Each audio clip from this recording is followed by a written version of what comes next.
So before I met Anandi and started this work, my life was pretty shambolic. I was in a really high stressful job. I wasn't feeling well. I had just moved country. There was a lot of things going on that were highly stressful, which I just ignored. I was actually quite proud of my resilience, how I could just get on with life without really acknowledging these things. On reflection, that was not great, because of course it just erupted in massive burnout, massive stress, various different health concerns, and I was at quite a low point. During that time, I began to kind of explore different healing modalities, just lots of different things, basically. I was at desperation. Anything to make me feel better, I would try. I did it all. You name it, I probably had tried it. I was doing yoga, meditation, retreats, women's circles, breathwork, all of the stuff. And I did get relief from that. And it certainly got me onto the spiritual pathway to an extent. And I kept on trying, I kept on practicing, I kept on doing the tools, I kept on doing the meditations, I kept on doing it all. And there's no doubt about it, these things helped for sure. They introduced me to some fantastic people and I did get relief. But over time, that relief was really short-lived. I would feel great for maybe that day, a couple of days, but I would slowly get back to that kind of stressful, burnout, overthinking kind of mentality. I also was beginning to get frustrated with the things that I was trying because it was just kept on being quite repetitive. There was promises made that never really amounted to much. And I was going to these events, these healing retreats or whatever, kind of knowing that they probably weren't going to work. So yeah, I was kind of at a loose end and I thought maybe it was my fault. Am I not meditating well enough? I should be practicing more. Maybe I'm not doing these things to the extent that I should be doing. And I was making it basically that it was my fault. So that's what I was doing before I met Anandi. One of my friends introduced me to Anandi and her work, and it sparked curiosity. I began to listen to the podcasts just when I was driving. When I was driving, I did a lot of driving at my work, so I was listening to the podcasts, and it sparked an interest. What I loved was Anandi's background in paramedicine. So I work in a healthcare setting, and a lot of the things that Anandi was discussing resonated with me.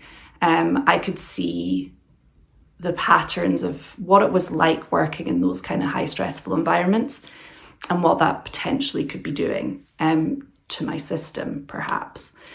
So I kept on listening. I was interested. I was a bit unsure because everything that they were talking about, Anandi and Chris on the podcast, for example, were things that I hadn't really heard before. And honestly, I kind of thought I knew everything. I'd been to all the workshops. I knew about, all the things. I knew about energy. I knew about, affirmations, all of these things. And then all of a sudden, Anandi and Chris were talking about stuff that I hadn't really heard of. And I was like, do I know better? Do I not know better? I'm not sure. But whatever happened, I carried on listening.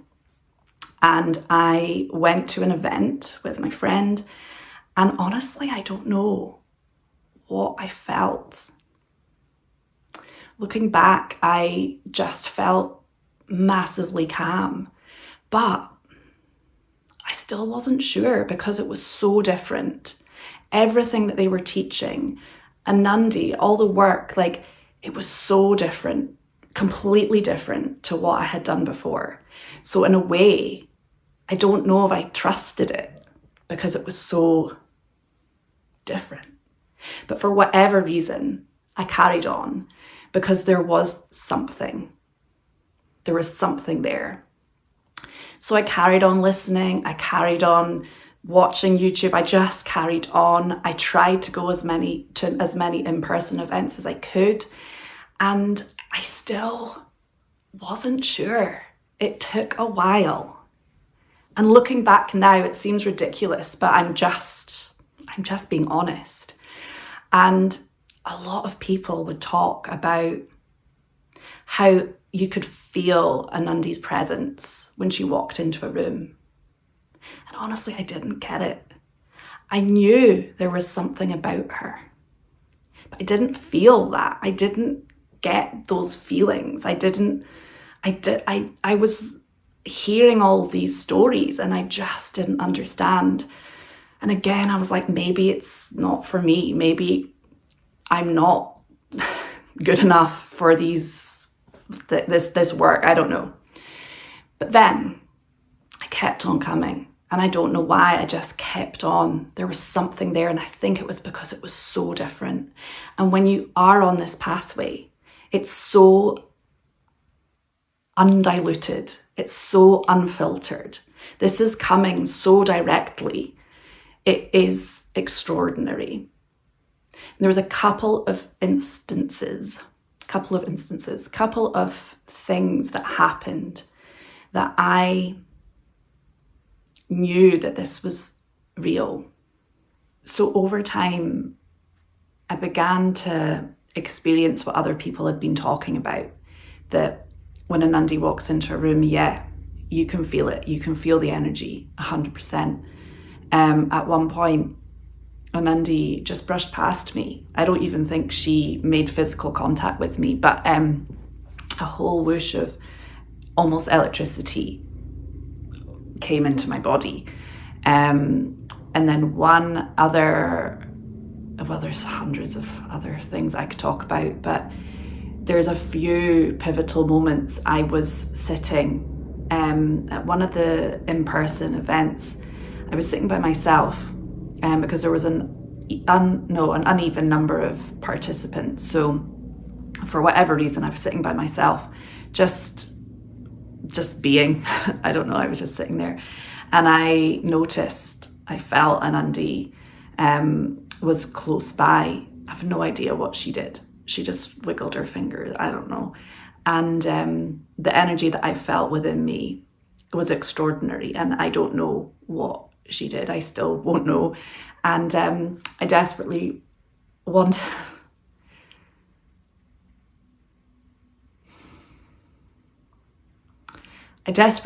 to say thank you at that time, but I didn't need to. I couldn't actually. I tried to say thank you, but I didn't say it, but I didn't have to, because she just looked at me, and I looked at her.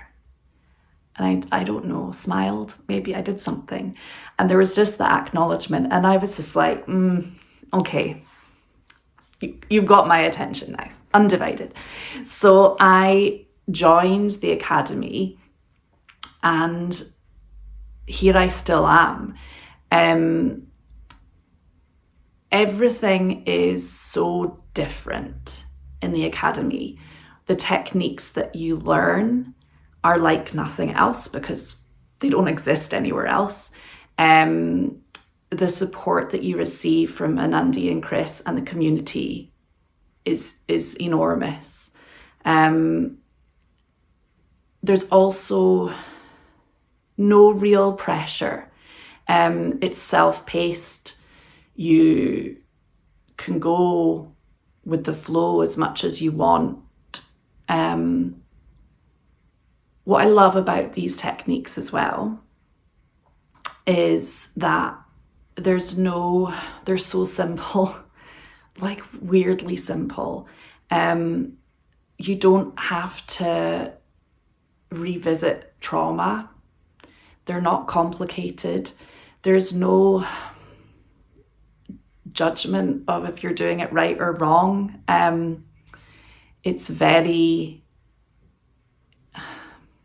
It's just really kind, really gentle.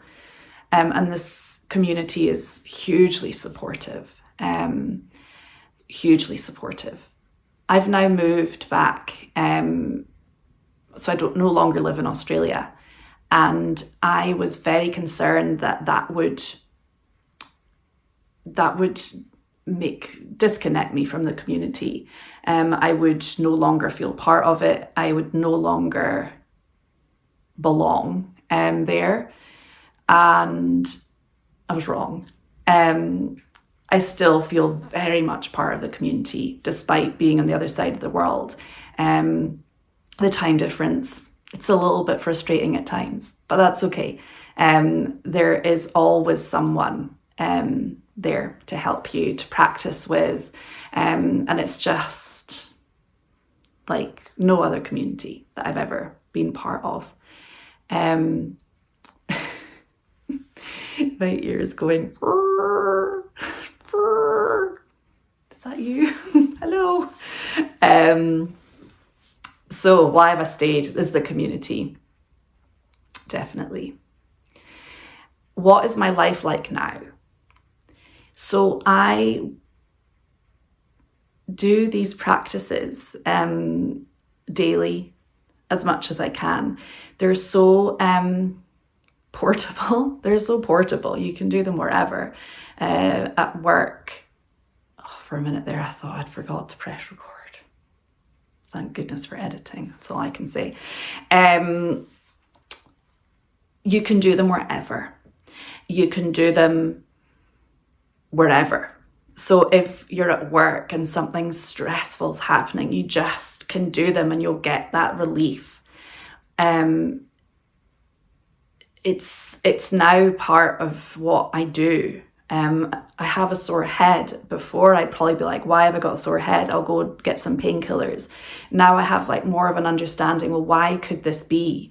Is it something energetically going on? Is there anything that I can do energetically to fix it? Can I reach out to the community and help and ask for help? It's just, part of me.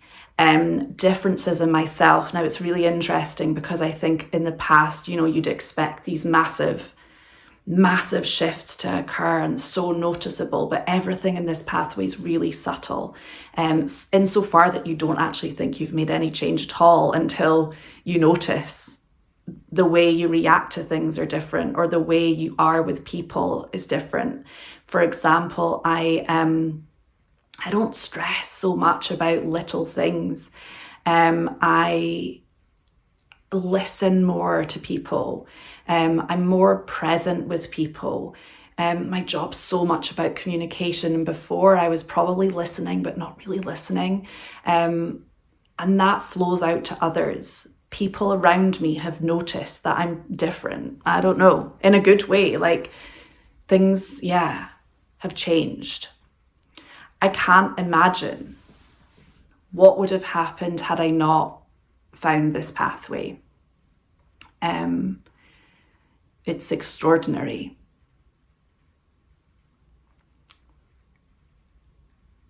I joined the academy a few years ago, so I've been there for about 2.5 years. Each webinar is different. Each time I open the coursework, it's different. It's just a real gift to be part of this. I often think, how did I end up in Perth? Like when I needed to end up in Perth, how did I get there? What happened for me to get to Perth? It was such an unusual move for me. And I met all of you guys. And I have taken these things back to where I am now. And I hope to continue with this for a long, long time. I perhaps joined with the expectation of I don't know, complete healing. I don't know. But my reasonings for joining are very different from my reasons for staying. Yeah, I can't believe my luck to meet you guys. And I thank you so much for everything. Half of the things I will not know that you're doing in the background, what I'm doing as well when I do the work. I don't know what I'm changing, what I'm shifting, what others are changing, what others are shifting. I don't know, but I do know that it is the best thing. Yeah, the best thing. So thank you.